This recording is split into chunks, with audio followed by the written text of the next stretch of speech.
ഇപ്പോൾ ഹൈവേ അങ്ങ് പൂർത്തീകരിക്കാറായപ്പോൾ ഒരു പുതിയ കനകേരു ക്യാപ്സൂൾ ഉള്ളത് ഫ്രീസറിൽ തന്നെ തൽക്കാലം വച്ചാൽ മതി, പുറത്തേക്ക് അധികം എടുക്കേണ്ടതില്ല എന്നതുകൊണ്ടാണ് ഞാൻ ഈ ഭാഗം വിശദീകരിച്ചത്. ദേശീയപാത വികസനം ഏതാണ്ട് പൂർത്തീകരിക്കാൻ പോവുകയാണ്.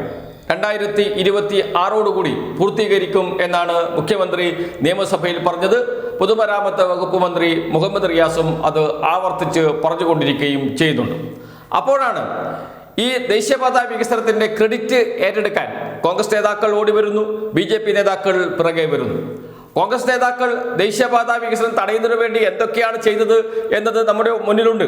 BJP നേതാക്കളും കീഴാറ്റൂർ മാത്രം എടുത്തു നോക്കിയാൽ മതി. കീഴാറ്റൂരിലെ സമരം ദേശീയ സമരമായി ഉയർത്തിക്കൊണ്ടുവരികയും നന്ദിഗ്രാമിൽ നിന്ന് മണ്ണ് കൊണ്ടുവരികയും കോൺഗ്രസ് നേതാക്കളും BJP നേതാക്കളും എല്ലാം ഒന്നിച്ചിരുന്ന് സമരം നയിക്കുകയും ഒക്കെ ചെയ്തത് നാം കണ്ടതാണ്. ദേശീയപാത വികസനം തടയുന്നതിന് വേണ്ടി എല്ലാ ശ്രമങ്ങളും കോൺഗ്രസ് BJP നേതാക്കൾ നടത്തിക്കൊണ്ടിരുന്നു എന്നത് ഒരു വസ്തുതയാണ്, നമ്മുടെ മുന്നിൽ ഇപ്പോഴുമുള്ള വസ്തുതയാണ്.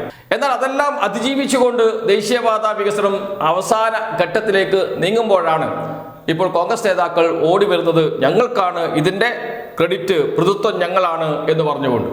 കഴിഞ്ഞ ദിവസം നിയമസഭയിൽ PC വിശ്വനാഥ് പ്രസംഗിക്കുന്ന ഘട്ടത്തിൽ അദ്ദേഹം പറഞ്ഞു, ദേശീയപാത വികസനത്തിന് സ്ഥലം ഏറ്റെടുക്കാൻ കഴിഞ്ഞത് മൻമോഹൻ സിംഗ് സർക്കാർ, കോൺഗ്രസ് സർക്കാർ കേന്ദ്രം ഭരിക്കുന്ന ഘട്ടത്തിൽ കൊണ്ടുവന്ന നിയമ ഭേദഗതിയാണ്. അതനുസരിച്ചാണ് സ്ഥലം ഏറ്റെടുക്കുമ്പോൾ ഇത്ര വലിയ നഷ്ടപരിഹാരം കൊടുക്കാൻ കഴിയുന്നത്. അതുകൊണ്ടാണ് ജനങ്ങൾ സ്ഥലം വിട്ടുകൊടുക്കാൻ തയ്യാറായത്. അതിന്റെ ക്രെഡിറ്റ് മൻമോഹൻ സിംഗ് സർക്കാരിനാണ്, കോൺഗ്രസിനാണ് എന്നാണ് അദ്ദേഹം പറഞ്ഞു വെക്കാൻ ശ്രമിച്ചത്. എന്നാൽ അത് കയ്യോടെ പൊളിച്ചു കൊടുത്തു P. രാജീവ് ആ ഘട്ടത്തിൽ രാജ്യസഭാംഗമാണ്. ഈ നിയമ ഭേദഗതിയുടെ കമ്മിറ്റിയിൽ അംഗമാണ് P. രാജീവ്. അദ്ദേഹം അത് നിയമസഭയിൽ പറയുന്നുണ്ട്. P. രാജീവ് രേഖകൾ വെച്ച്, വസ്തുതകൾ വെച്ചാണ് സംസാരിക്കുന്നത്.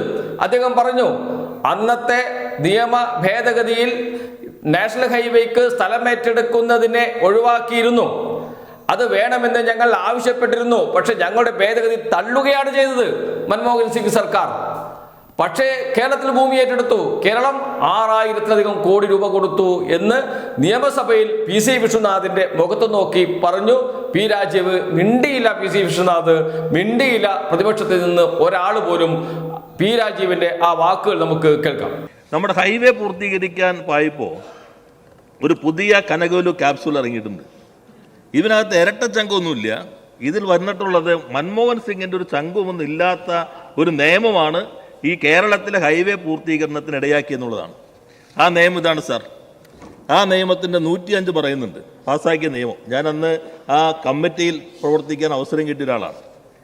ആ നിയമത്തിൻ്റെ 105 subject to subsection 3 the provisions of this act shall not apply to the enactment relating to land acquisition specified in the 4th schedule. 4ാം ഷെഡ്യൂളിൽ പറഞ്ഞിരിക്കുന്ന ആക്ടുകൾക്കൊന്നും ഈ നിയമം ബാധകമല്ല. ഇതാണ് അമ്മത്തത്. ഏതായി 4ാം ഷെഡ്യൂൾ? അതിൽ 7ാമത്തേതാണ് ദ നാഷണൽ ഹൈവേ ആക്ട്. അപ്പോൾ ശ്രീ മൻമോഹൻ സിംഗിന്റെ കാലത്ത് ഇന്ത്യൻ പാർലമെന്റ് പാസ്സാക്കിയ നിയമം ഹൈവേക്ക് ബാധകമായിരുന്നില്ല. ഞങ്ങളുടെ കമ്മിറ്റി ഏകകണ്ഠമായി, ശ്രീ മണിശങ്കര അയ്യർക്ക് ഉൾപ്പെടെയുള്ള കമ്മിറ്റി ഏകകണ്ഠമായി ഇതുകൂടി ഉൾപ്പെടുത്തണം, ഈ ഷെഡ്യൂൾ മാറ്റണം എന്ന് റിപ്പോർട്ട് സമർപ്പിച്ചു. ആ റിപ്പോർട്ടിലെ ശുപാർശ തള്ളിക്കളഞ്ഞുകൊണ്ടാണ് ശ്രീ ജയറാം രമേശ് ഈ ബില്ല് അവതരിപ്പിച്ചത്. ആ ബില്ല് അവതരിപ്പിക്കുമ്പോൾ ഞാനും അന്ന് ഇനി മറുപടി പറയുന്നത് ശ്രീ ധനകാര്യമന്ത്രി അന്നുണ്ടായിരുന്നു. ഞാൻ ഇതിനകത്ത് പ്രസംഗിക്കുന്നുണ്ട്. അത് കഴിഞ്ഞിട്ട് ഞങ്ങൾ രണ്ടുപേരും, അതോടൊപ്പം ശ്രീ D. രാജ ഉൾപ്പെടെയുള്ള ആളുകൾ ഈ അമെൻമെൻറ്റ് പ്രസ് ചെയ്തു. പ്രസ് ചെയ്യുക മാത്രമല്ല, ഞങ്ങളത് വോട്ടിനിടിച്ചു. ഡിവിഷന് പോയി. ആ ഡിവിഷന് പോയതെല്ലാം ഡോക്യുമെൻ്റ് ഞാൻ വായിക്കുന്നില്ല. ആ ഡിവിഷനകത്ത് 23 വോട്ടേ ഞങ്ങൾക്ക് കിട്ടിയുള്ളൂ. പക്ഷേ ചരിത്രത്തിൽ രേഖയായി കിടക്കട്ടെ എന്നുള്ളത് കൊണ്ട് ഞാനത് പ്രസ് ചെയ്തു. രാജ്യസഭ ഡിവിഷൻ വന്നു.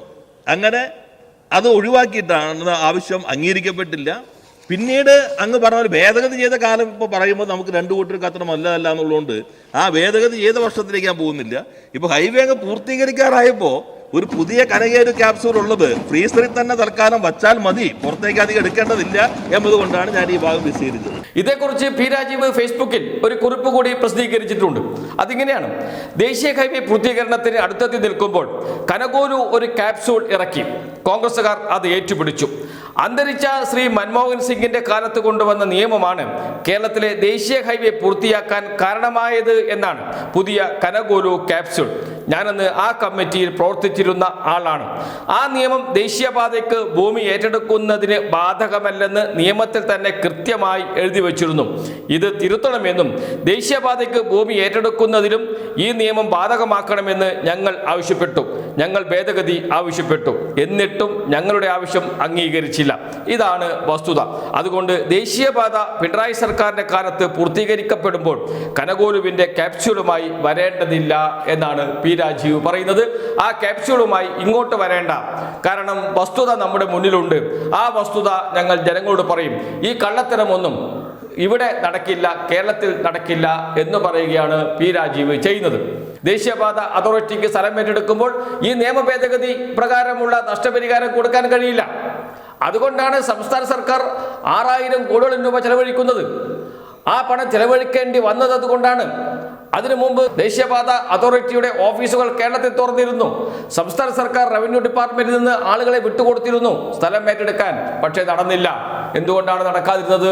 പണം നൽകാൻ സംസ്ഥാന സർക്കാർ തയ്യാറായില്ല. സത്യത്തിൽ കേന്ദ്ര സർക്കാരാണ് പണം മുഴുവൻ നൽകേണ്ടത്. ദേശീയപാത വികസനത്തിന് ഒരു പൈസ പോലും സംസ്ഥാന സർക്കാർ മുടക്കേണ്ടതില്ല.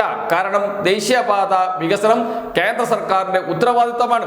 അതുപോലും ആ ഉത്തരവാദിത്തം പോലും ഏറ്റെടുക്കാൻ തയ്യാറാകാത്ത കേന്ദ്ര സർക്കാർ ആയിരുന്നു ഉണ്ടായിരുന്നത്.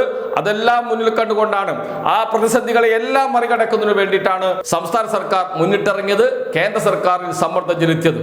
കേന്ദ്രമന്ത്രി നിതിൻ ഗഡ്കരിയെ കേരള മുഖ്യമന്ത്രി പിണറായി വിജയൻ നിരവധി തവണയാണ് സന്ദർശിച്ചത്. ഒരു ഘട്ടത്തിൽ നിതിൻ ഗഡ്കരി ഉദ്യോഗസ്ഥരോട് പൊട്ടിത്തെറിച്ചത് വാർത്തയായി വന്നിരുന്നു.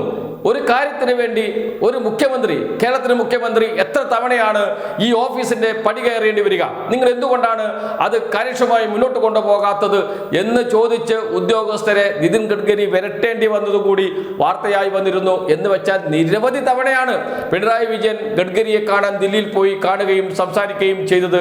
അങ്ങനെയാണ് 6000 കോടി രൂപ മാറ്റി വെച്ചിട്ടാണ് കേരളത്തിൽ ദേശീയപാത വികസനം ഉണ്ടാകുന്നത്.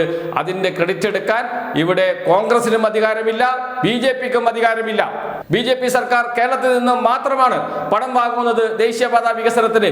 മറ്റ് സംസ്ഥാനങ്ങളിൽ നിന്ന് ഒരു നയാ പൈസ പോലും വാങ്ങുന്നില്ല. കേരളത്തോട് ചിറ്റമ്മ നയമാണ് കാണിക്കുന്നത് എന്ന് പറയേണ്ടി വരുന്നതും അതുകൊണ്ട് തന്നെയാണ്. ഇപ്പോൾ ക്രെഡിറ്റ് എടുക്കാൻ ഓടി വന്നിരിക്കുകയാണ് ഇവരൊക്കെ. ഒരൊറ്റ ഉദാഹരണം മാത്രം മതി ദേശീയപാത മുടക്കാൻ ഇവർ ശ്രമിച്ചതിന്റെ. അത് കീഴാറ്റൂരിലെ സമരമാണ്, വയൽക്കിളി സമരമാണ്. ആ സമരഘട്ടത്തിൽ ഇവരെല്ലാവരും ഒന്നിച്ചു നിൽക്കുകയായിരുന്നു. കോൺഗ്രസ് ഉണ്ട്, BJP ഉണ്ട്, എന്തിനേറെ പറയുന്നു സ്ഥിരം CPM വിരുദ്ധ പക്ഷത്ത് നിൽക്കുന്ന സാംസ്കാരിക പ്രവർത്തകർ എന്ന് പറയുന്ന കുറെ ബുദ്ധിജീവികളും രംഗത്ത് വന്നിരുന്നു എന്നതുകൂടി ഓർക്കണം. അങ്ങനെ ഇവരെല്ലാം ഒത്തൊരുമിച്ച് ദേശീയപാത വികസനത്തിനെ തടയാൻ ശ്രമിച്ചിരുന്നു എന്നത് ഒരു വസ്തുതയാണ്. അതെല്ലാം മറികടന്നാണ് ദേശീയപാത ഇപ്പോൾ പൂർത്തീകരണ ഘട്ടത്തിലേക്ക് പോകുന്നത്. അപ്പോഴാണ് ഇതിന്റെ ക്രെഡിറ്റ് എടുക്കാൻ ഇവരൊക്കെ ചാടി വരുന്നത്. പക്ഷേ ഒരു കാര്യം മറന്നു പോകരുത്, ഇത് കേരളമാണ്.